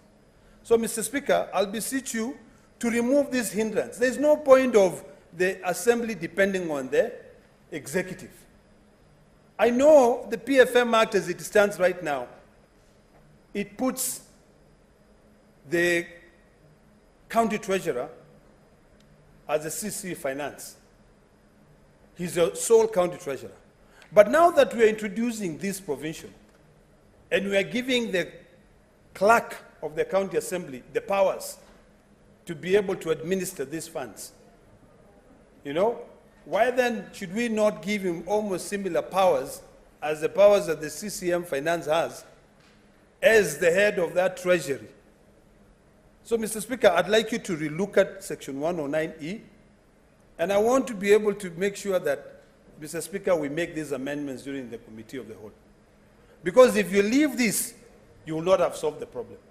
You've attempted to solve the problem by 109E2, when you say the disbursement referred to is subsection 1, shall be done in accordance with the schedule prepared by the county treasurer. Again, county treasurer. And submitted to the county assembly for approval together with the county appropriation bill under section 129(7). Mr. Speaker, we are trying to resolve a problem here, but we are not solving it. The county assemblies will continue having that problem. It depends on the relationship between the speaker, the clerk, and the county governor. He will just say, ignore. Let's not release the money. So, Mr. Speaker, I'd like to beseech you that you do away with 109E completely. Let's give these guys their full autonomy. Let them control their money. We already know CRA, this Senate, our Committee in Finance has deliberated on the ceiling of the county assemblies. The only thing that we may need to revisit, Mr. Speaker, is in terms of the growth of the ceiling of the county assemblies. Because if you look at the way the ceiling of the county assembly funds are growing, it is not proportional to the way the funds for the executive are growing. So we have to figure out and revisit that so that we don't find a place where county assemblies have got so much money and they cannot really absorb it. Remember, Mr. Speaker, county assemblies do not have any big voted on development. So these are recurrent expenditures. So I think we need to be practical to make sure that we have a system that works properly. Mr. Speaker, I would agree with my colleagues that the current situation is not a very conducive environment for the assemblies. And that is why you find it that whenever, even in our oversight committees, we invite the county assemblies to come and appear before us. County assemblies will just tell you, we have a problem. We may not even be able to afford to pay for fuel, to fuel our vehicles to come and attend the sessions because the executive have not yet released our funds.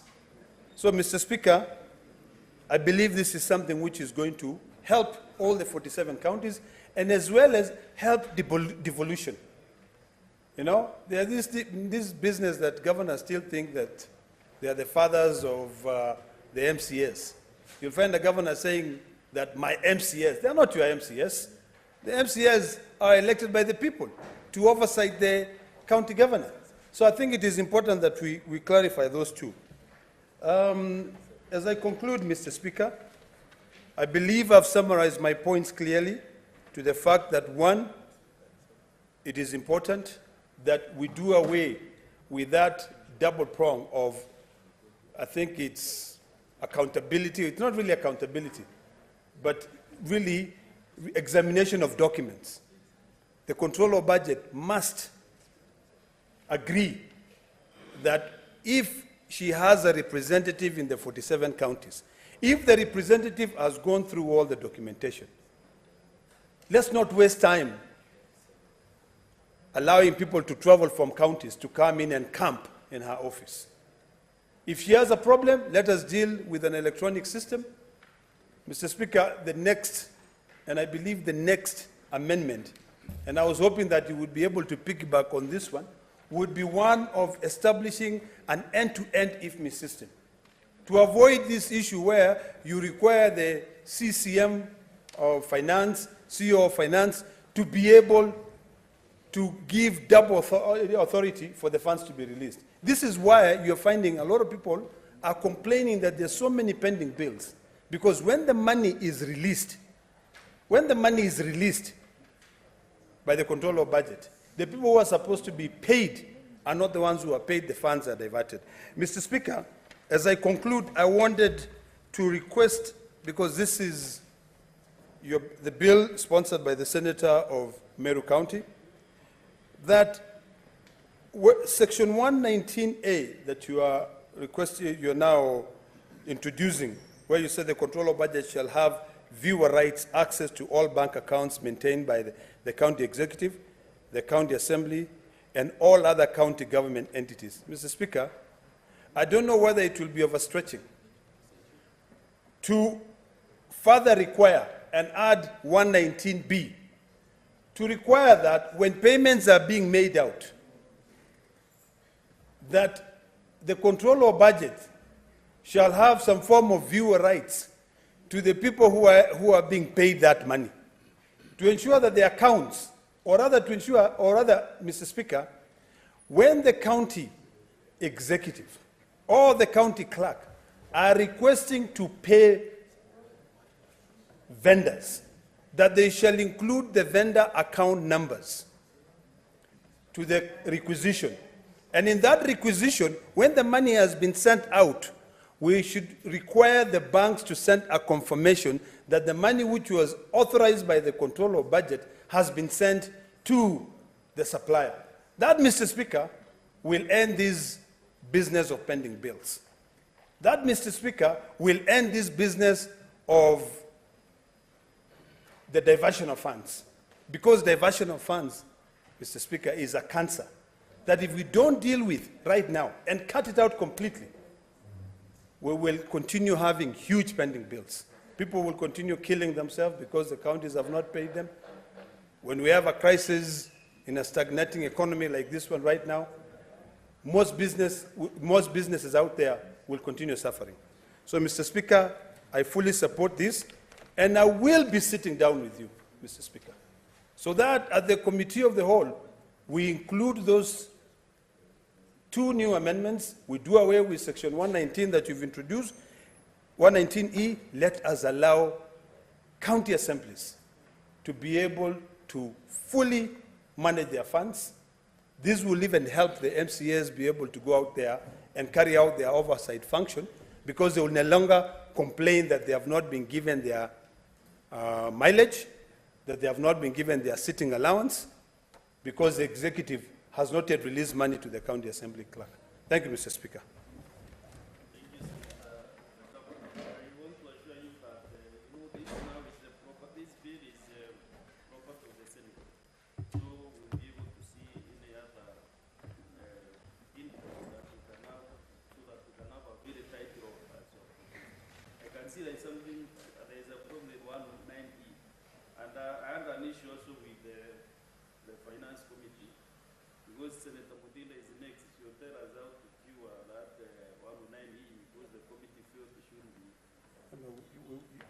It's your bill, Mr. Speaker.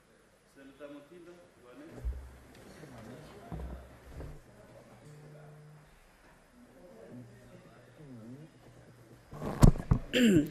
next. Thank you, Mr. Speaker.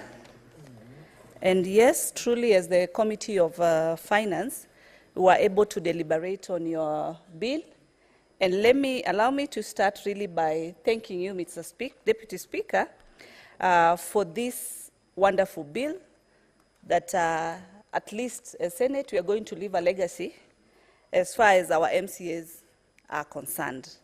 These are our leaders that represent us at the lowest level, at the machinani level, leaders that this Senate highly respects very much our MCAs, Mr. Speaker. And that is why we really take this bill very dear to us. And I would wish my very good friend, Senator of Narok County, would be able to accord me full hearing, as I did, so that when I get to clause 109E, I can be able to shed some light on what us as the committee deliberated and what we settled, why we settled for the clause as it is, Mr. Speaker.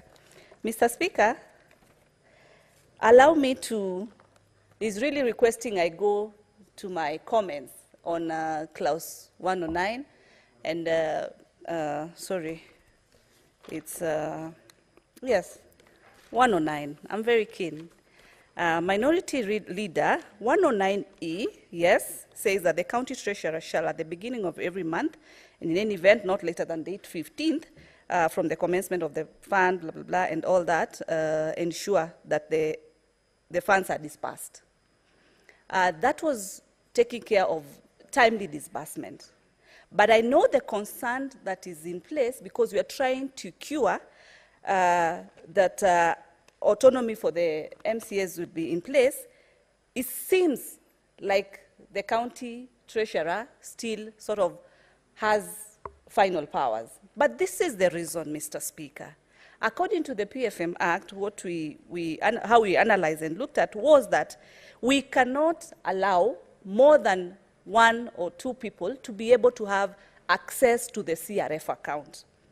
And that was the reason why, as a committee, we really deliberated on these issues, because we looked at it from how my colleague has also tried to look at it and thought, then will there be autonomy, or still there will be so much dependency? But light was shed, and was shed in the sense that it will not be so safe, it will not be so prudent or wise to allow many signatories for this CRF account. And since the funds will be transferred now to the county service fund that we are creating, what we are trying to ensure is that the county treasurer will adhere to the timeline, because already a schedule will be in place, so that he or she can be able to ensure timely remittance now to this service fund account, so that the CRF account does not have so many officers or accounting officers who are accessing this particular account. Mr. Speaker, for none other than the safety of ensuring that we minimize the number of signatories who are supposed to be able to access this account. That was the view, but because we are having, contributions, deliberations, and everyone's opinion is very much highly respected and welcomed, we can continue engaging further. And because we have very competent legal personnel who guide us, and especially in our committee, we have none other than Lucy Radoli, who really will engage deeply, because this was one of the greatest concerns. So not that we did not, we overlooked it. We were very keen on this particular issue, Mr. Speaker.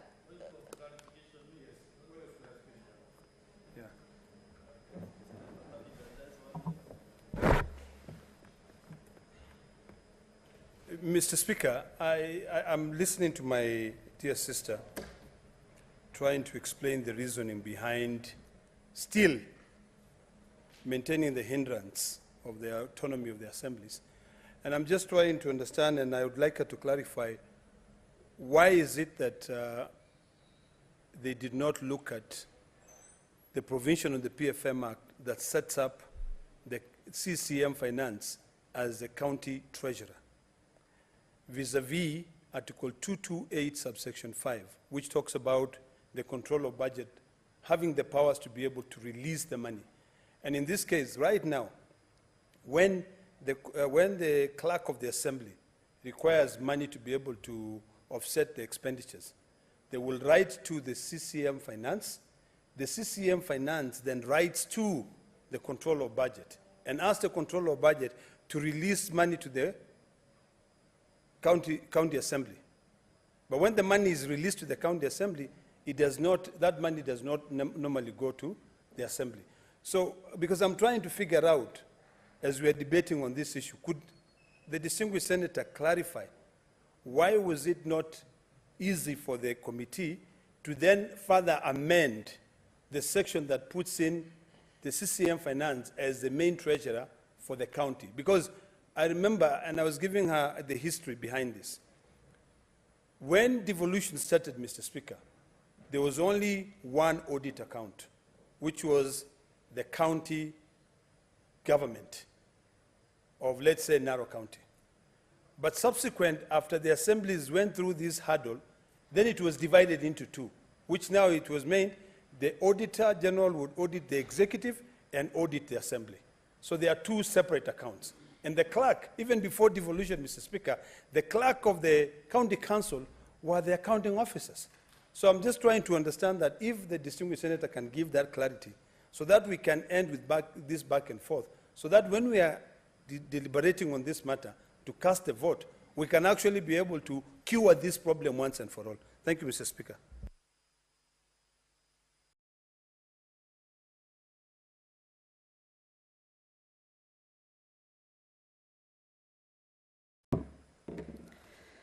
Mr. Speaker, I've had my colleague, and I know this bill is your bill, and you're very passionate about it, which is allowed, of course. And so I would still say that that is our view in terms of how we thought about it, it being that this is a consolidated fund. So the wisdom was simply just to avoid forwarding back so many signatories. I'll leave it at that at this particular moment, Mr. Speaker. And look at the other clauses that the bill has looked into. One of it also being clause 3, Mr. Speaker, that the clerk of the assembly shall be the administrator. And Mr. Speaker, the clerk of the assembly, like the clerk of the Senate, is the one who's in direct communication with the senators, and in the case of the county assembly, then the clerk of the county assembly is also the administrator. And for him to ensure, or her to ensure, that there is a smooth flow of the workings of the members of the county assembly, he stands best to administer this particular fund. Mr. Speaker, looking at also clause 5, which talks about that the administrator of the county assembly shall arrange for the county assembly fund to be kept in the Central Bank of Kenya in an account to be known as the county assembly fund account. Mr. Speaker, when I sit where I sit as a member of County Investment Special Fund, and when we're doing audit and doing oversight, we really come across issues of different bank accounts that have been opened by different accounting officers in the different funds that the counties are allowed to be able to open.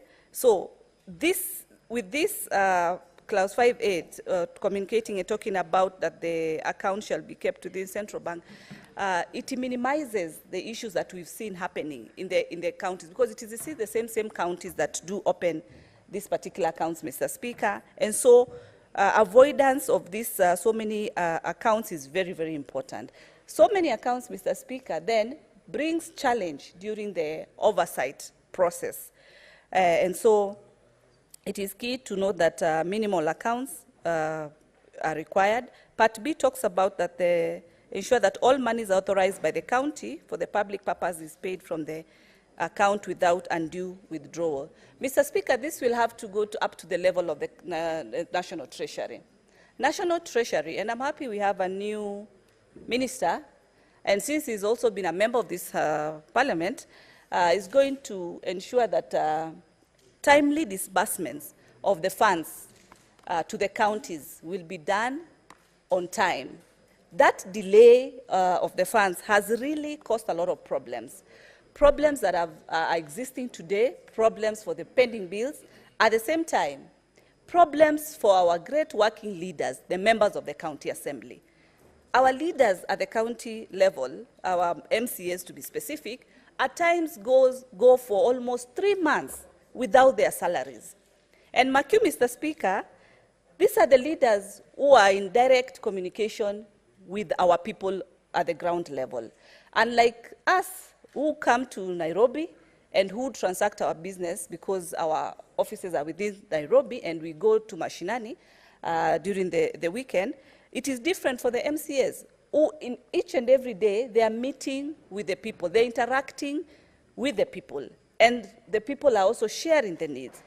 If an MCA would go without salary for 2 to 3 months, for Christ's sake, it becomes very hectic. So I would still want to urge, as we ensure that timely disbursement of these funds to the county, this fund, the county assembly fund account, should be timely. It starts at the treasury level. So the CS, the new CS, should ensure, because this is what he promised when he came to this house, and really affirm that timely disbursements will be done and will be done on time, Mr. Speaker. Otherwise, without this, then we will be killing devolution.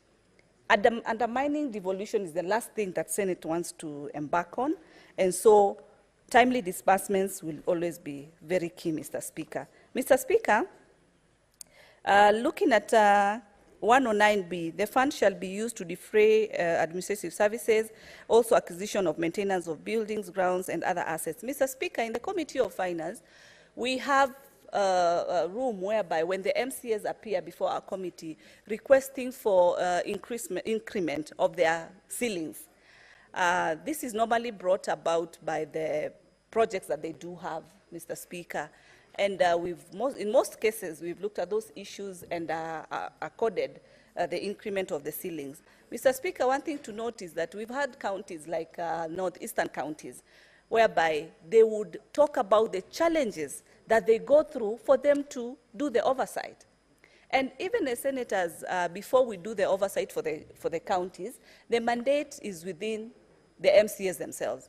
But if they do not have enough facilitation and they have all these challenges, mobility and all that, it becomes really a hurdle for them to be able to achieve their mandate, which is oversight, the basic mandate.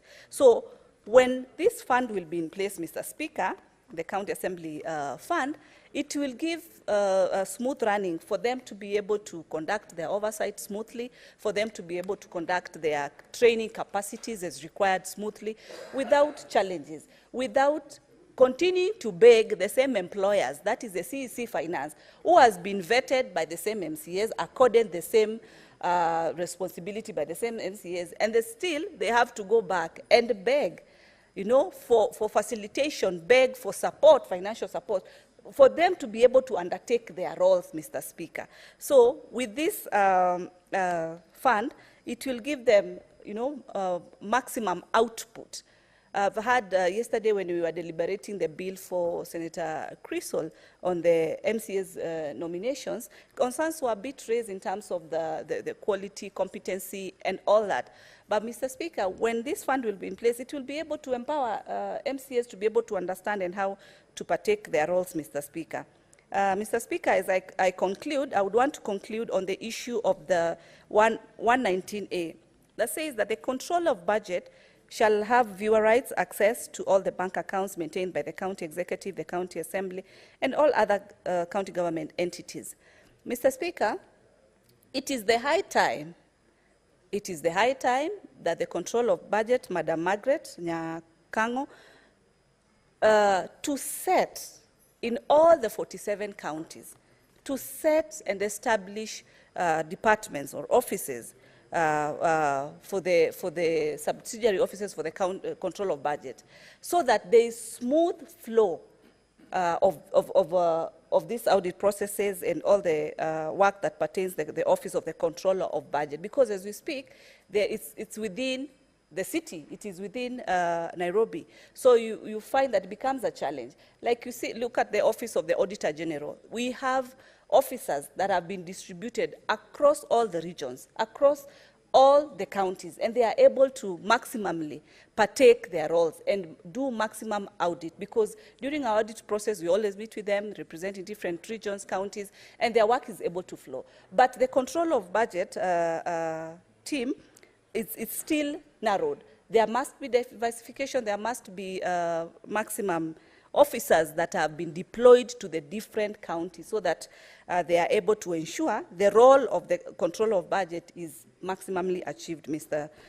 Speaker. And with those and many few remarks, I look forward that this bill will quickly, and before even we go to the long recess, that we'll have concluded on it and passed on it, and probably our colleague at the National Assembly will also be able to fast-track this particular bill so that we support our MCAs and any other issues that are within the MCAs will ensure we maximally support them. Thank you, Mr. Speaker.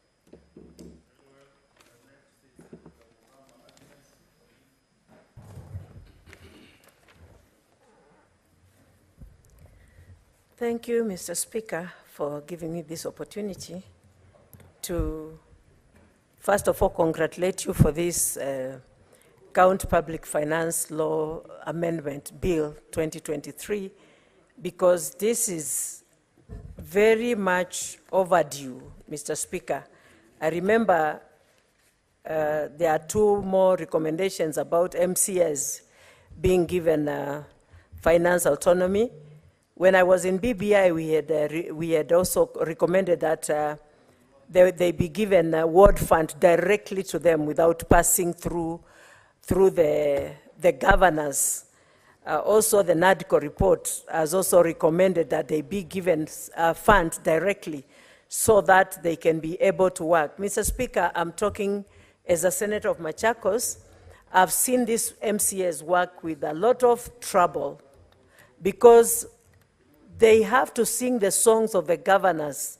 And if they don't sing the song of the governors, then their wards will not be developed, which means them risking their coming back again for re-election.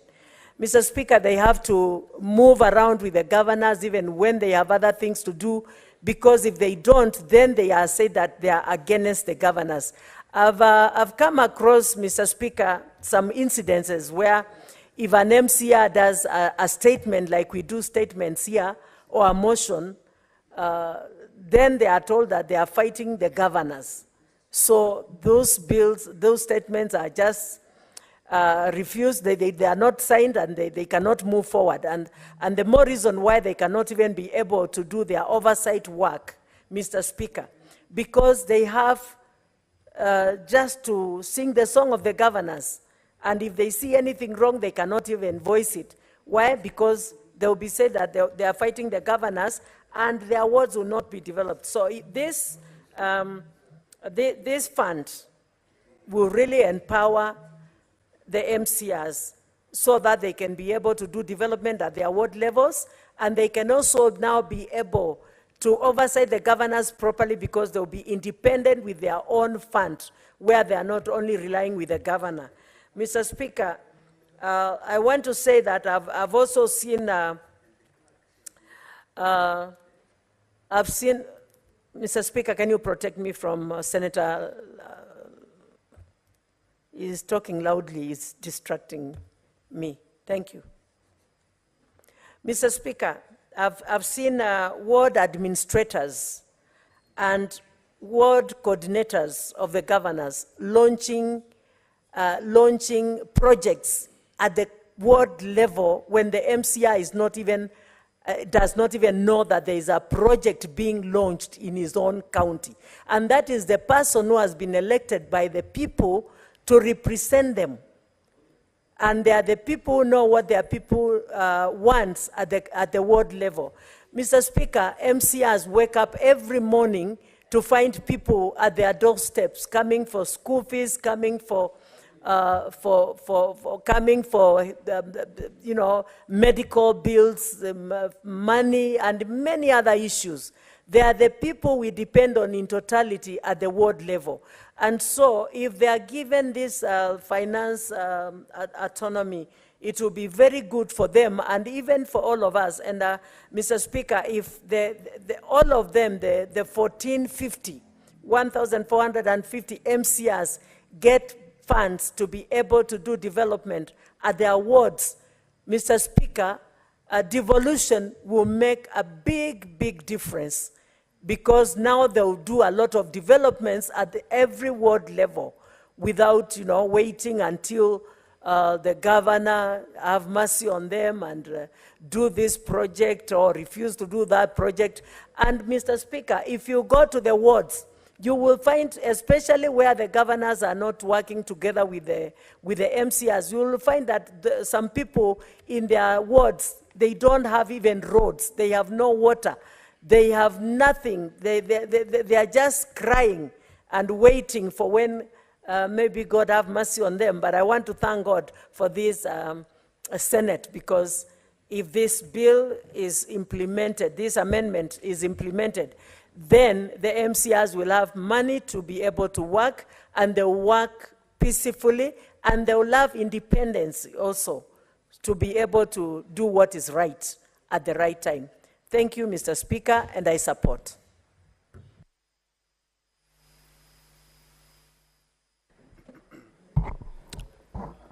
Thank you, Honorable Speaker. Honorable Speaker, I want to thank you very much for this opportunity that you've given to me. I also thank you for coming up with this important bill, which tries to give powers to counties, more so the county assemblies. Honorable Speaker, this is how we really need to empower devolution. I want to thank you so much, and on the onset, I want to support this bill because it brings very important aspects, particularly on the county assembly, where they have been dominated by the executive in the counties. Honorable Speaker, the county assemblies have almost everything. They have the autonomy. They have full-fledged finance departments. County assemblies have officers who are very much trained, competent, knowledgeable, qualified to operate finance departments in their assemblies. County assemblies have units in procurement. County assemblies are also able to have that link of IFMIS. Honorable Speaker, I believe also county assemblies are also connected to payroll, IPPD. This means, Honorable Speaker, if this bill is approved by this Senate and therefore ratified by the National Assembly, we will see a very competent county assembly that has an autonomy to work without any pressure of the executive. Honorable Speaker, the Auditor General will have a chance to audit county assemblies on what they have done. And the control of budget will transfer funds to the right account, and we will be sure as the Senate that the county assembly are dispensing money that ought to be theirs with no diversion of funds. Honorable Speaker, I want to say that there were a few comments and contributions from members on clause 109E. Yes, I believe this is a very contentious clause.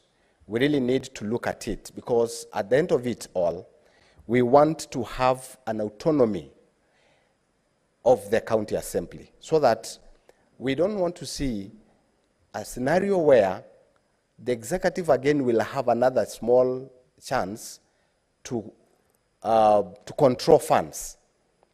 We want to have a direct transfer of funds from the National Treasury, from the control of budget, to the county assembly without passing again to the county assembly, county treasury. So I think that is something that we really need to look at it. But all the same, this will try to solve so many problems. Honorable Speaker, the issue of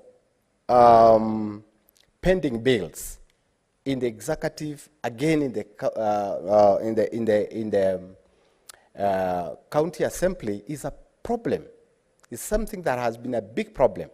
And this bill will try to solve a number of issues, Honorable Speaker, in the county assembly and in the county executive. So, Honorable Speaker, as we look at these clauses clearly, we will see the light, the light at the tunnel. We will see something that will resolve problems of many business people who have been having problems of doing business in counties, and the county government are unable to pay them because of diversion of funds. They do requisitions to the county, to the control of budget, Honorable Speaker, and when the money hits to the account, the priority becomes a different scenario. I believe Senator Ledama has tried to introduce a certain clause, and I am also in support on the same, that we want to see if the control of budget, if we can introduce a clause where the control of budget will also have that right to introduce a certain portal where when the executive or the county assembly requisition the money, there will be another following. We will follow up. They will be able to follow up so that there is the requisition again, the next requisition, they're able to see if that money has gone to the right supplier or a person, to the right person or to the right vote. Honorable Speaker, I think this is a very important bill. I want to believe that the county assemblies has the capacity in human resource to handle these issues, to handle their finances without passing through the county executive. Honorable Speaker, our PAC committees, public accounts committees in the Senate, will also be able to track and find out if the county assemblies are using their money at the right voting. So, Honorable Speaker, I want to stop there, but I want to support this, and thank you so much for bringing up this important bill. Thank you, Honorable Speaker.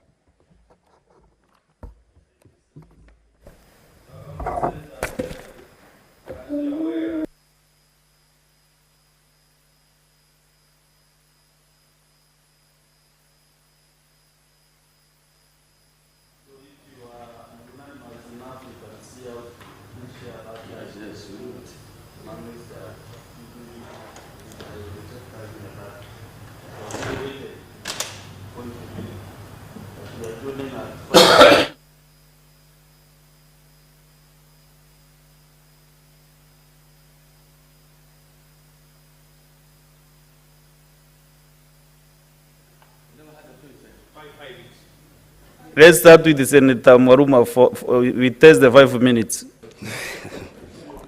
Asante Mheshimiwa Spika kwa hii fursa ili kuchangia huu mjadala ambao ni mjadala muhimu sana wa kupatia mabunge ya county uhuru wao.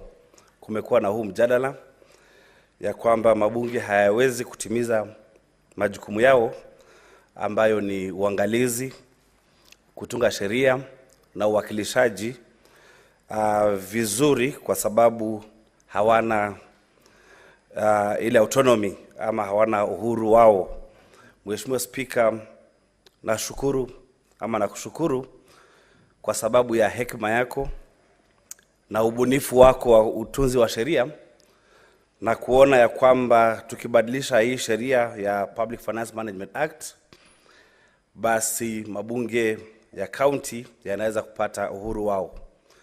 Mheshimiwa Spika, pesa nyingi zinaenda kwa magatuzi, na bila kuwa na mabunge ya magatuzi ambayo yanafanya kazi vizuri, basi zile pesa nyingi zinapotea na wananchi kule nyanjani hawapati maendeleo ipasavyo.